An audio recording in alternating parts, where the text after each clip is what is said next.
When I was younger, I remember wishing that I was a boy.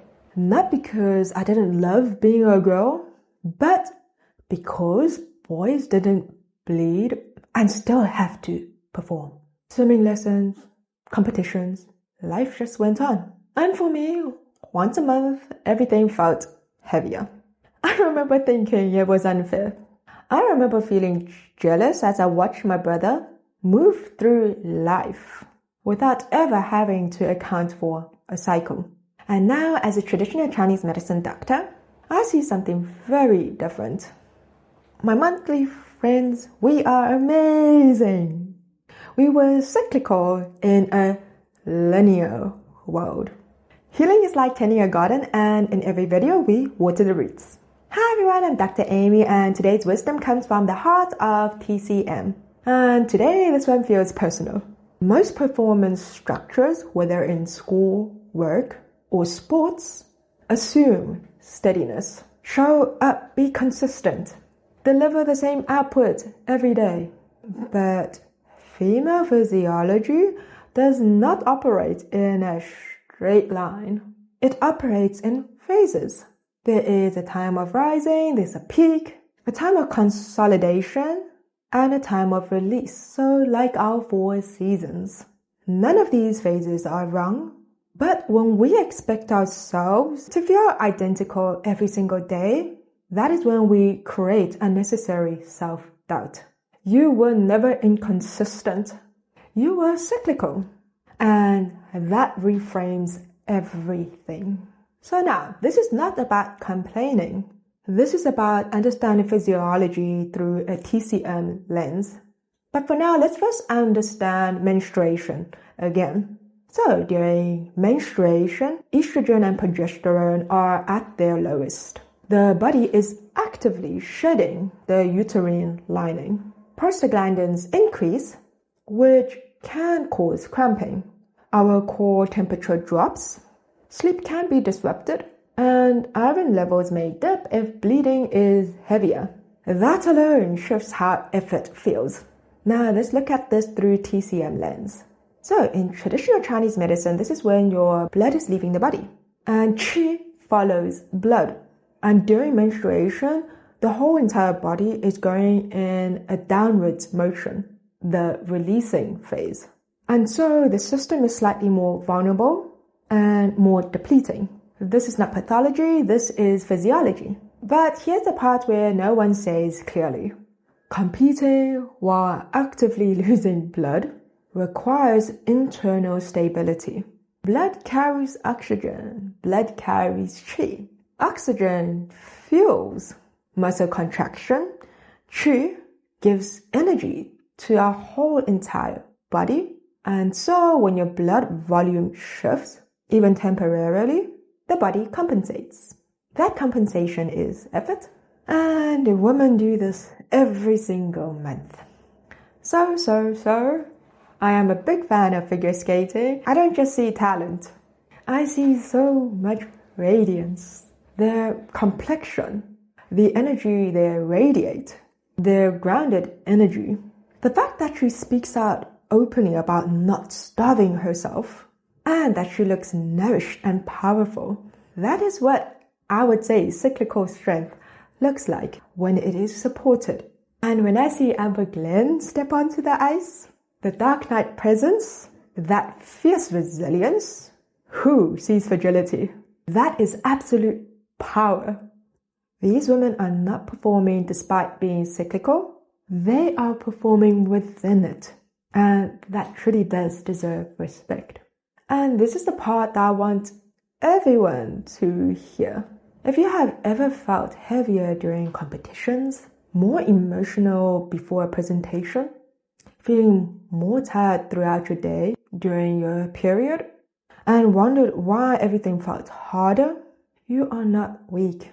You are operating under a dynamic hormonal system, and you are still showing up. And that is adaptive strength. And now, why does it feel so different?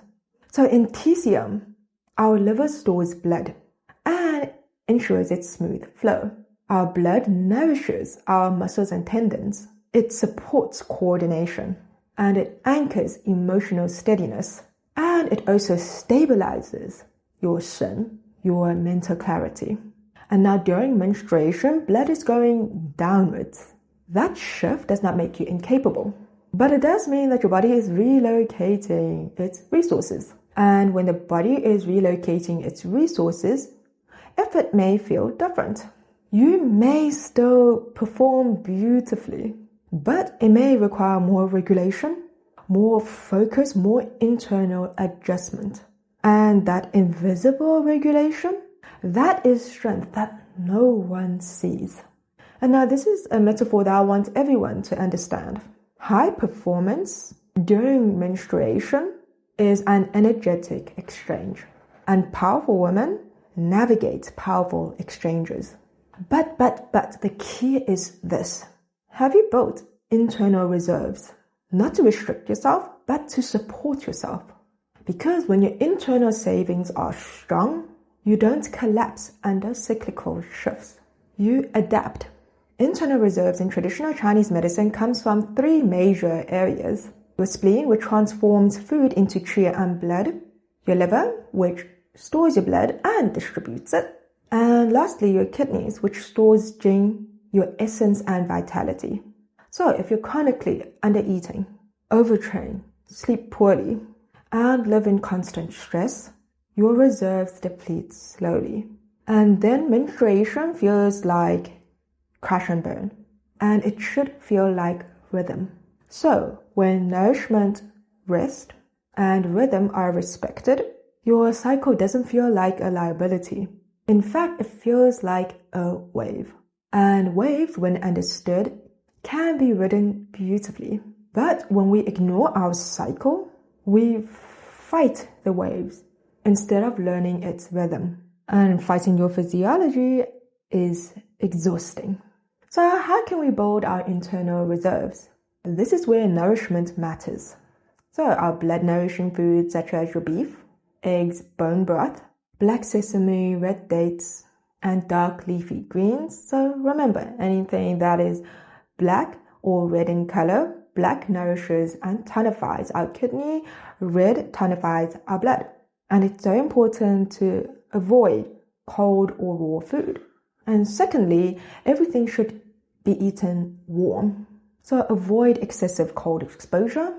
Choose warm drinks over ice drinks. Gentle warmth for your core. And soups and stews instead of raw salad.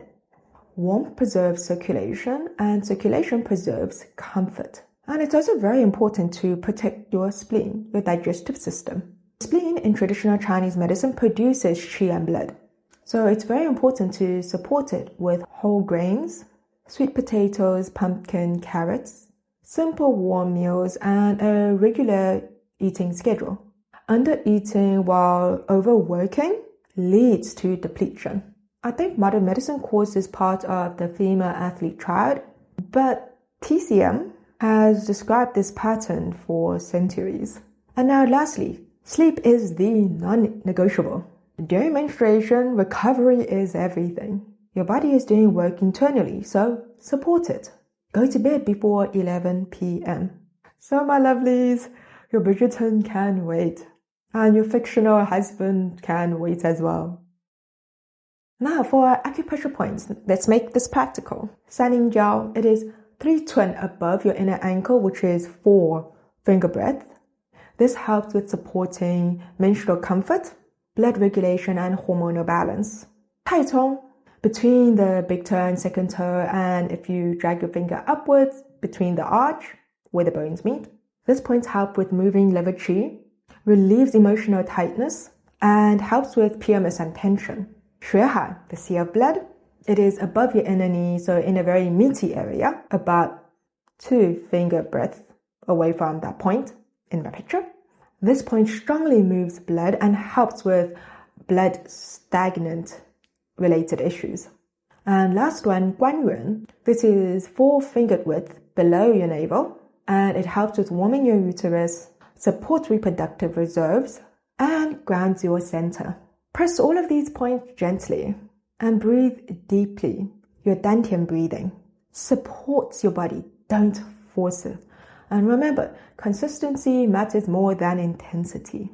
So, my lovelies, I don't want you to watch this video and think it's harder for us, although it is partly true. But when you understand your body, understand your rhythm, my darling, wow, the world will be at your feet. And the most important narrative I want all of us to know is that we are operating under complexity and still delivering. Honey, this is not weakness. This is adaptive strength. This isn't about comparison. Men have their own physiological patterns too. But if you love a person who goes through phases, a daughter, a sister, a mother, a partner, a teammate, understanding this rhythm allows you to support them, not with pity, but with respect. So my lovelies, if you are studying for exams, training for competition, building a career, leading a team, raising a family, or simply trying to show up fully in your own life, and your body feels different during your period, you are not weak, you are not being dramatic, you are not too much. You are operating under a beautifully complex physiological rhythm, and you are still delivering, and that deserves respect. If you have ever pushed through your cramps, regulated your emotions mid-meeting, competed while your body was still releasing blood, or performed despite feeling heavier, please understand this. You are adaptive, and adaptive is strength. Real strength. But strength also deserves nourishment. You deserve rest when needed, warmth when your body asks, food that builds you, and support that understands you. To every person going through cycles, you are strong and you deserve nourishment, never judgment. So your cycle is not a liability. It's a rhythm. And rhythms, when understood, creates mastery. We are cyclical, and cyclical strength, when understood and respected, is extraordinary. Healing is like tending a garden, and when you understand your rhythm, you stop fighting with the elements and you simply bloom. Thank you so much for being here and sitting through this video with me. If this spoke to you, then share it with someone who you think needs to hear it. And thank you so much for your constant support. I wish you all good health, and good health is the ultimate fortune and the only investment with endless return. And when do we start investing? Right now. We got it all, my lovelies. We can do it. Please don't forget to check out all my other videos that revolves around feminine health and menstruation. Let me help you heal naturally and build up your reserves.